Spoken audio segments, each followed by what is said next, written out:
So when I started my real business, the current business that I have, and I was trying to figure out how to attract clients, I had a really hard time having enrollment conversations. Like anytime I would go and say, well, hire me as a coach. And I didn't know how to enroll. I didn't know how to sell. I didn't know how to explain what I was good at. So I really struggled. And it wasn't until I decided, why don't I just package something that I know into a program that I said, well, it's kind of hard for me to wrap my brain around creating this 10-week program or something. Why don't I do a very small portion of it and do it in the format of a challenge, where every single day I would give people one little step they could implement. And I created my very first challenge, which was 21-day challenge. And overnight, I went from having 0 clients to having over 40 people in it. And that's kind of how the idea of challenges for business was born. And this was about 12 years ago, so a long time ago, before anybody was using challenges for business. And then we've tried 21-day challenges, 10-day challenges, 30-day challenges, 5-day challenges. And once I started doing 5-day challenges, I'm like, this is it. This is gold. So for the last 10 years, we've been teaching people how to use free 5-day challenges to grow their list, to grow their online following, to position themselves as expert, and most importantly, get clients in as little as 5 days. So welcome everyone to the Speakeasy Cafe. I'm Janelle Anderson, your host. I'm excited to be here today to chat with Alina Vincent. I'm going to bring her up here, spotlight her. Hi, Alina. Hey, Janelle.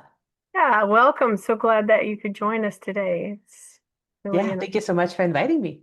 yeah. So I'm going to give an official introduction and then we'll get started. So Alina Vincent is a business strategist, speaker, international best-selling author of 5 books, including Own Your Expertise and Monetize Your Expertise. She's known globally as the creator of the Profitable Online Challenges formula, which helped her grow her business from 0 to over $1 million in just 4 years. So with an advanced degree in computer science and over 4 years of teaching AI related trainings, Alina is also recognized for helping experts integrate AI into the way that they create, package, and market their expertise, which is a very popular topic these days, right? Yes. So we'll probably get into that a little bit too. Sure. Yeah. So first off, Alina, tell us, how'd you get started with challenges? Oh, so it's a very interesting story because originally, when I started my business wasn't this business teaching people how to create business. I started a photography studio. And as a Oh, photographer, I participated in quite a few discussion forums online. And one of the things we were doing there were creating challenges for ourselves. So every month, somebody would say, let's do this topic, let's do underwater photography, or let's shoot only in black and white, or let's shoot sparkles and see how that comes out. And every single month, the fun thing was because there was a community, we were all kind of like-minded people, all interested in photography, all helping each other and stretching ourselves, stepping out of our comfort zone. So that's when I fell in love with idea of challenges, because again, the 2 parts that I absolutely love, it's the part of being part of the community where you're being guided, supported, and getting feedback and getting inspired by others.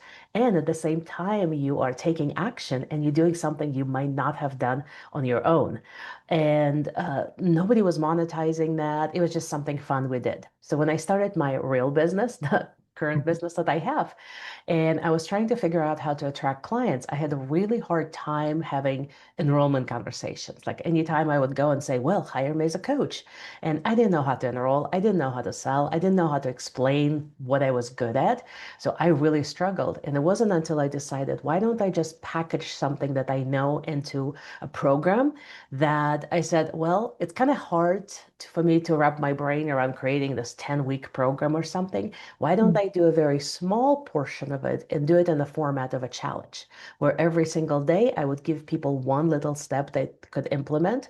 And I created my very first challenge, which was 21-day challenge. And overnight, I went from having 0 clients to having over 40 people in it.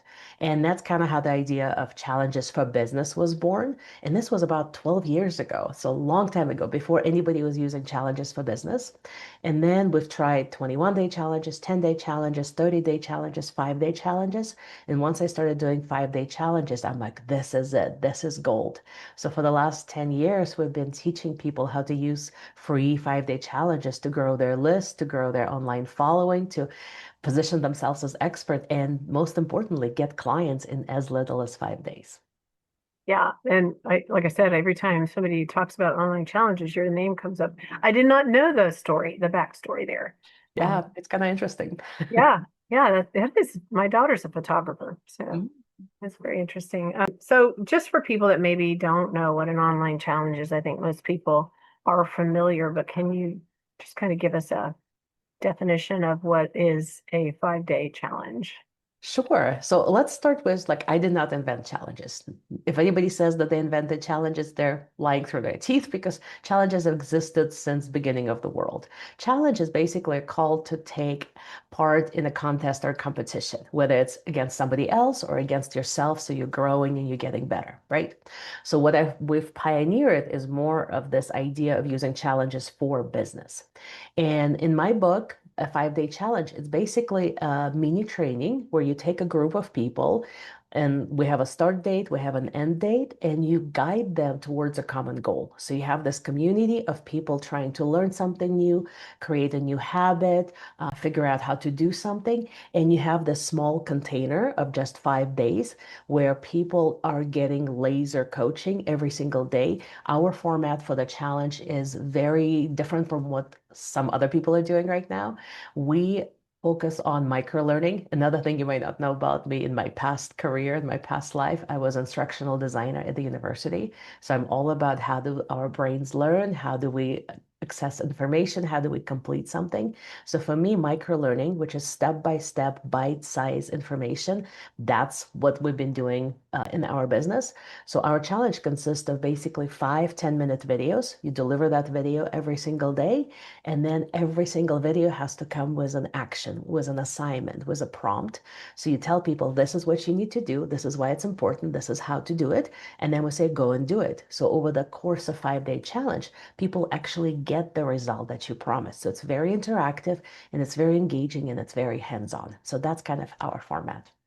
Yeah. Okay. That's great. And I love the idea of micro learning and step by step. I have a teaching background too. I taught elementary school, and I always tell people like adults learn the same way that kids do. Yes.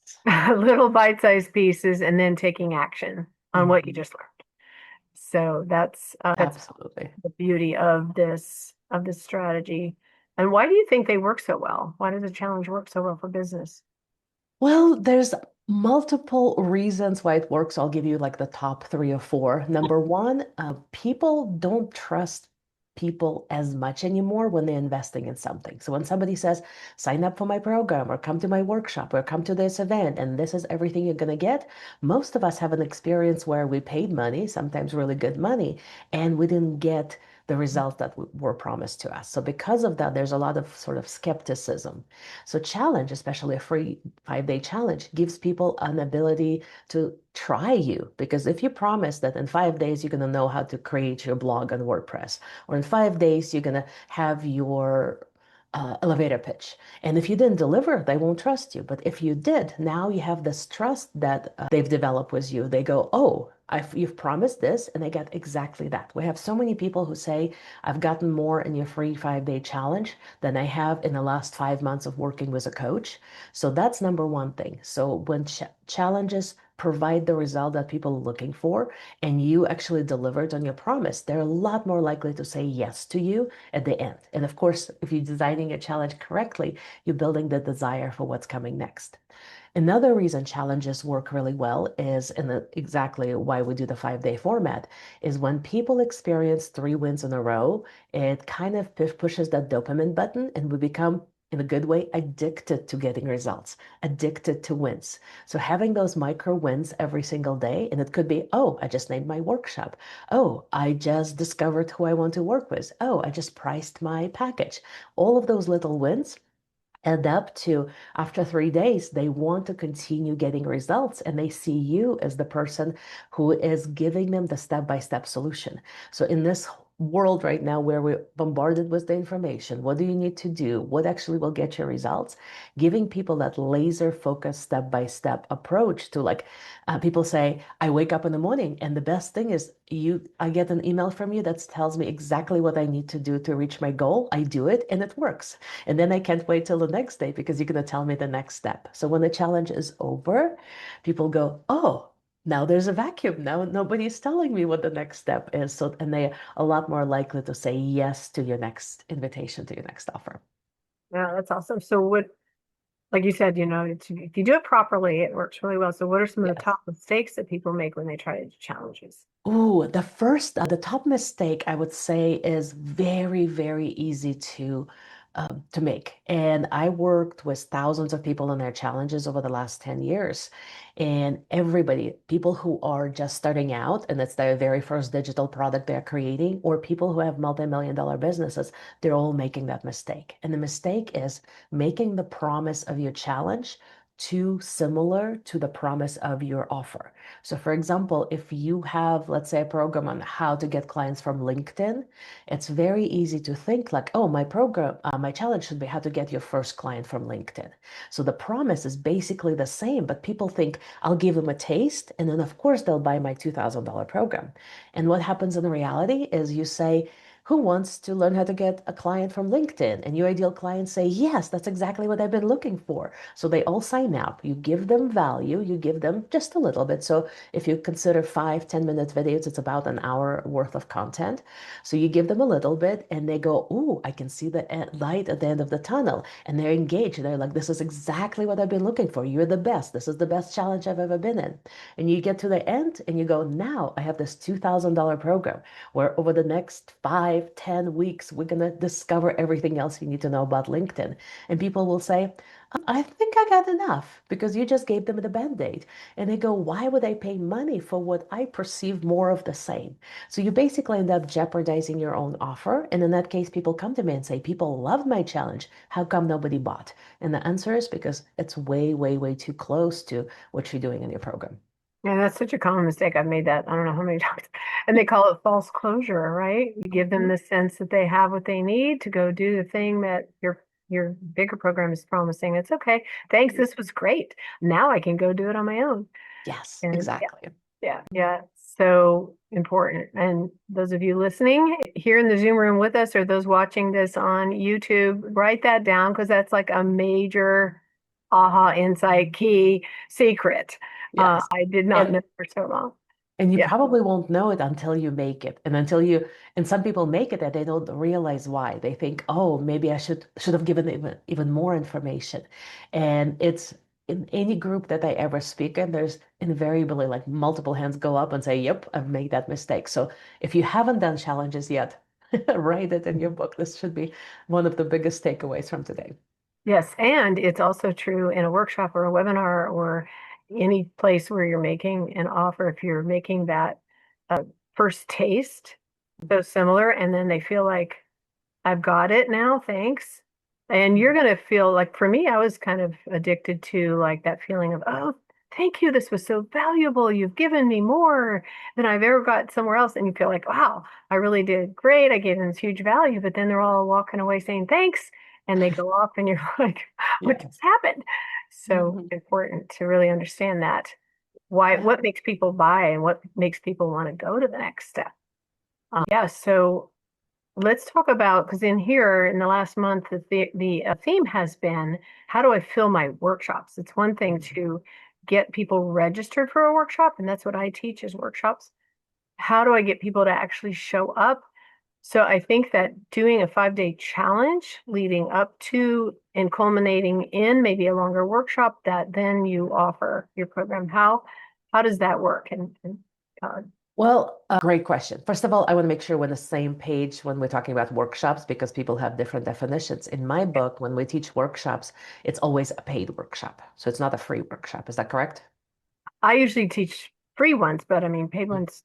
Or Well, the free one, I don't know if I would recommend the challenge necessarily, which oh, I'll always tell you like, nope, for this audience, the challenge doesn't work, or for this offer doesn't work. Because if you're asking people to participate in a 5-day challenge and it's free, and then you're leading people to a free offer, you're kind of making people jump through too many hoops. okay. Because like a free thing leading to another free thing, you have so much momentum behind challenge that you can sell anything from $100 to $10,000. We have clients doing all of that stuff. So it's almost like wasting the effort you're putting into it, and you're wasting that momentum, that desire for the next thing. Because if the next thing is free, it's kind of like, well, might have as well if you're promoting a free workshop. However, if your workshop is even a couple $100, three, four, $500, then absolutely do a challenge. Because if you, again, not overlap the topics, but if you create your challenge, so you get your action takers to raise hand. You get your action takers kind of fall in love with you and get to know you more and develop that trust with you, the whole know, like, and trust factor. At the end, you're saying, and I have this workshop. If you want to go deeper, if you want to go like on this new thing that is the next step, you will have, usually you get about 3 times higher conversions than if you were just promoting that workshop. We've had people who actually track their numbers, people with like bigger audiences where statistics is actually significant, would say, I did a webinar and invited them to my services or my program, and then they did a challenge following the same webinar, and my conversion tripled, like multiple people saying that, because you have now, you talking to a warm audience that already trusts you. So anything that comes after that just gets supercharged. So again, like I wouldn't necessarily use it to fill free workshops. Here's another reason why. Challenge by itself is interactive. So if we compare any lead magnet with a challenge, on the surface, they kind of do the same role. They're both free. They're both designed to grow your list. They're both some kind of information that you're sharing with people. However, lead magnet is pure information. Majority of people that download your PDF, save it on their computer, and I would venture to say like 60 to 70% will never even open it, right? So there's Mhm. zero action happening. Challenge is not about information. Challenge is about implementation. So you're taking people and you say, here's the little piece of information that you need to understand and know and how to do it. And now go and apply it. So by the end of the challenge, people have actually gotten results. So that's the biggest difference between like a lead magnet and a challenge that produces result. But if people are already getting a result, you don't want to get them to another workshop that gets them another result without getting paid for it, if that makes sense. That makes total sense, actually. And sorry, I have all of these amazing ideas. One of the things for your people, if they're thinking if workshop is on their mind, workshop and challenge are incredibly interchangeable. So if you come up with the idea for like, let's say 2 hour, 3 hour workshop, it perfectly aligns with a 5-day challenge. If you have a 5-day challenge, you can easily teach it as a 2 or 3 hour workshop in a lot more interactive way. So the Mhm. content is about the same because you're giving people results, you're giving them something practical so they walk away with something tangible or a big transformation. So they actually work really well as an interchangeable thing Yeah. if you talk about free workshop. Yeah, yeah, I would say, yeah. So that makes total sense. The two free things. You could use a challenge to go to something paid, whether maybe it's a workshop or a master class that's paid, and then from there, maybe a longer program, Yeah, you it's kind know. of like if you're doing a free workshop, you should probably make an offer. It's kind of like Yeah, doing a free yeah, workshop and not making an offer. yes, for sure. It's step number one. Yes. Plan your offer. Yeah. Awesome. So let's just talk for a couple minutes about AI. You teach people to use AI. And, I use AI a lot, but one of the biggest resistance things I see in people is like, well, I don't want it to take away my own voice and my own idea, and I don't want it to sound AI-ish, because now I think we're used to it enough that we can pick it out. So how do you Yeah. suggest people use AI Oh, best? that could be a whole like 3 hour Yes, conversation. it So could. I'll give you the highlights. So number one, I am a huge proponent of human first, Yep. which means anything you're creating, whether it's a challenge, a workshop, a program, anything, the idea should come from you. So if you go to AI and say, come up with an idea for my workshop, now create an outline, now to give me the lesson plan, then it's an AI created workshop. If you come and say, I have this idea where I want to teach people how to do XYZ. Here's what I'm thinking of doing first. Here's what I'm doing second. Here's my whole entire outline. Are there any glaring gaps? Like, how would you, am I missing anything? Then it's AI assisted. So first of all, I'm like, the ideas have to come from you. They have to come from your expertise, from your knowledge, from your experience. Otherwise, you're going to get generic, what's the nice word for say, slop? Yes. That's not going to help anybody. So, even like we teach people how to create 5-week programs, and there's people who say, "Oh, in 5 minutes you can create your program," right? There's ads everywhere. So, like the biggest thing, it has to come from you. It has to come from your expertise. Otherwise, it might be even making mistakes, and you will have no idea. And pretty soon, there's going to be a huge, well, it's already happening. There's going to be a huge discernment between this was created by AI, like whatever it is, the blog, article, post, program, workshop, versus this came from a person. It was just polished using AI. We used AI to brainstorm. We used AI maybe up level some of the marketing and descriptions of that. So that's number one. Always start with your ideas. Don't ask AI for ideas. Number two, just kind of again, something to keep in mind is AI has a lot of information and knowledge. I would just say information. However, it doesn't have any experience. So whenever you're creating anything, what separates stuff produced by us versus stuff produced by AI is our lived experience. It's the anecdotes, it's the stories. It's like, I've made this mistake and now I'm going to teach you about that. If you ask AI, like, what's a challenge? It's going to give you just the definition. It won't say, oh, I've made this mistake. Oh, I've tried this. I've tested this. This is what my clients have gotten. This is, well, we've tried it this way and it didn't work for XYZ reason. So when you're creating content, it's very obvious if it's just information, which is created by AI, or if it's infused with stories and lived experiences. So it makes it much, much easier to separate. And when it comes to your own voice, we have an AI tool that helps you create your voice profile where you put stuff that you've written, whether it's a social media post or a blog or an email, and it analyzes it and says, oh, you really like ellipsis. Oh, your sentences are really short. Oh, you make some grammar mistakes. Oh, so it just basically looks at it and says, this is how you write. And then you can put anything and say, okay, now create another email for this topic with this idea, tell this story. It's going to write it in your voice. And then you're going to look at it and say, wow, that does sound like me, because you're not saying, you write it for me. You say, this is who I am. This is how I talk. This is how I express myself. These are the type of things I like to emphasize. And then it writes it for you. So having, giving AI guidance for how you think, how you talk, it's really important. And I'm just going to add one more thing. It's really, really funny. I just heard about it the other day. There's now AI tools that take AI produced materials and make them more human by adding typos. Like, it's seriously. So like you go to ChatGPT, you create this super overly polished thing, and then you go to another AI tool that says, oh, this is the phrase that AI likes to use a lot. For example, doing those like triples. It's not this, it's not this, it's that. Removes that and then sprinkles a couple of typos so you look human. Because right now, what's going to be more important is the humanity, it's the vulnerability, and it's imperfection. That's what's Yeah. going to stand out. Yeah, in some ways, I think AI has created even more of a yearning for us to actually have real human connection.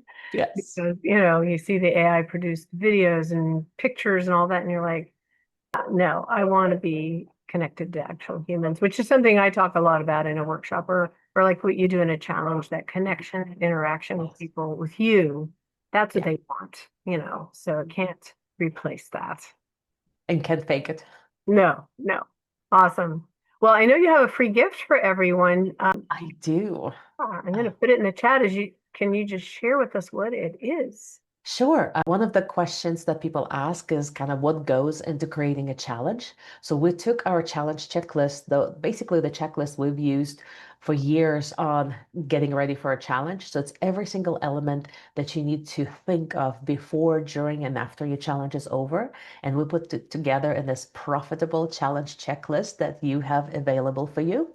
And then, depending on when you are signing up for it, when you're opting in, you will be invited to one of our free challenges inside of our Facebook group. So if you're interested in exploring and experiencing one of their challenges, grab the checklist. It will give you an overview, a little bit more detailed, a little bit more specific on what challenges are and how you can use them in your business, and give you like a multi-page checklist that you can use with your team to create your next 5-day challenge.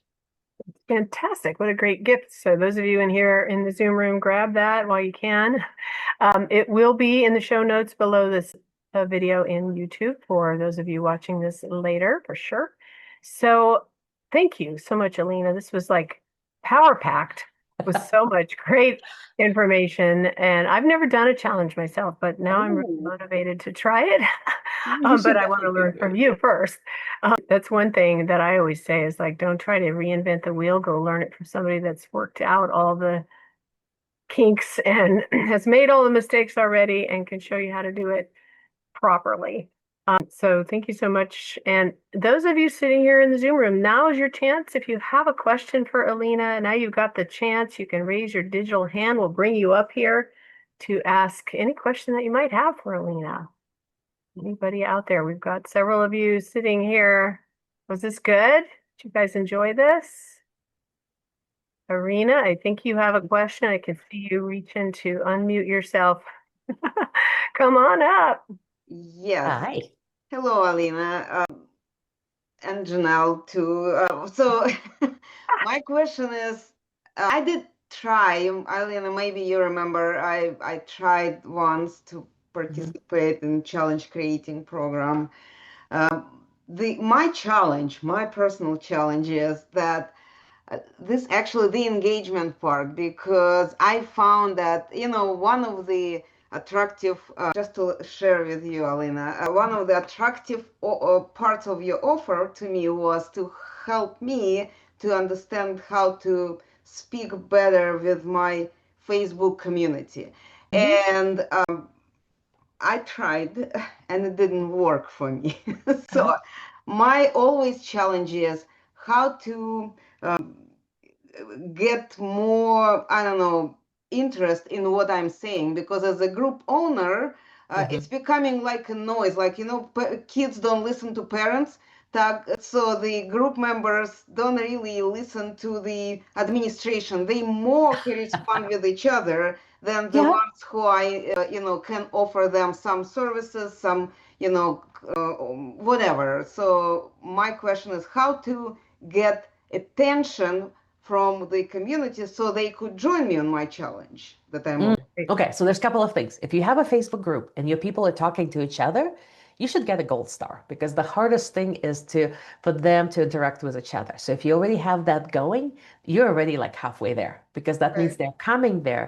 They're finding that there's value in being part of the group and being part of your community. Now you just need to have a little bit more think of what can you do to engage them in conversations around the topics that you would like to bring up. Mm-hmm. And it comes to, there's been a pretty big shift over the last, I would say, 3, 4 years on what people respond to. In the past, it used to be like the advice we would used to give is post every single day, post multiple times, and it's like a content overwhelmed. And especially with the AI, it's like, oh, use AI to create like 3 posts a day, so you can be everywhere and be visible. Right now, what people are looking for is for human kind of question, for something that's near and dear to their heart, that's something that they want to answer. Like, for example, one of the most popular questions in the last couple of weeks in my group has been, like, what did you do before you started your business? It's such a personal question. I'm not asking them to buy anything. I'm not leading them to a specific thing, but every single person in the group has a story. Every single person in the group wants to share and say, like, well, this is why. Things like, again, my audience is business owners. So questions like, how did you come up with the name of your business? So questions that are really interesting to us and something that you can answer in pretty short thing. Instead of saying like, what's your biggest struggle around parenting your children? Those questions are so basically obsolete at this point.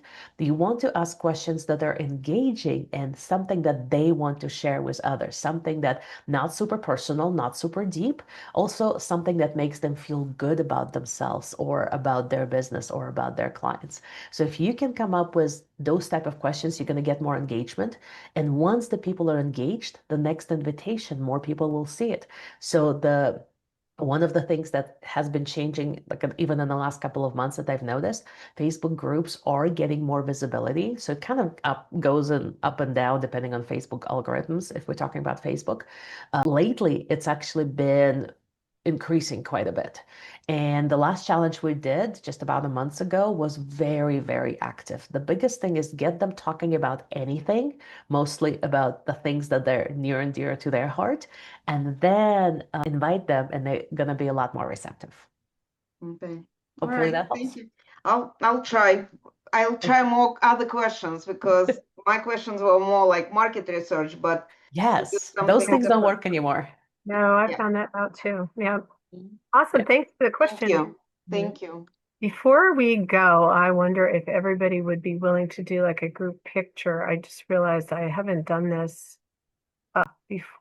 Well, we do have a group in here. A couple people dropped off. So if you're willing to wave at the camera, and that way when I put this up here, more people will want to come, hopefully.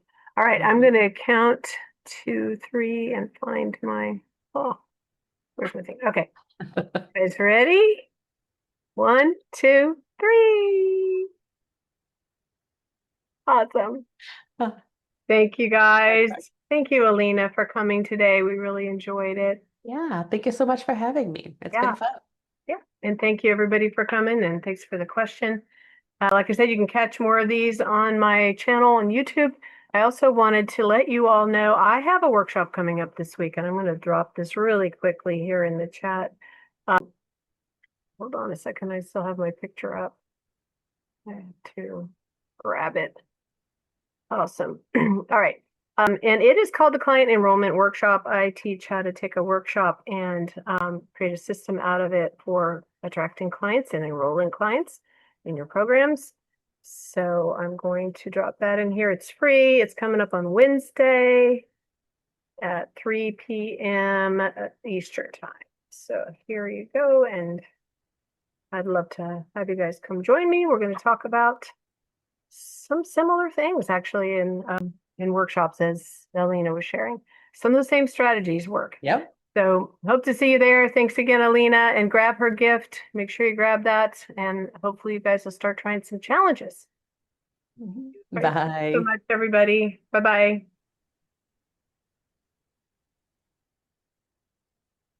Thanks, Alina. Thank you.